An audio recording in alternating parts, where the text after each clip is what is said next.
LGU San Fabian na nagpaalala sa publiko na magbayad ng tamang real property taxes.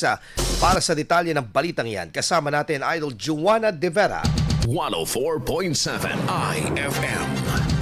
Report!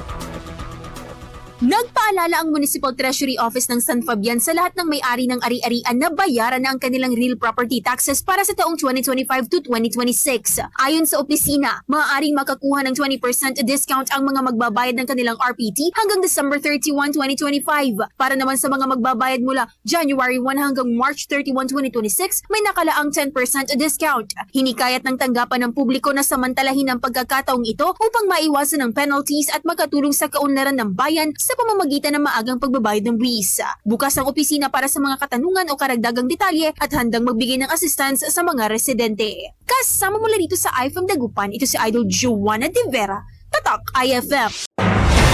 IFM News. IFM News. IFM News.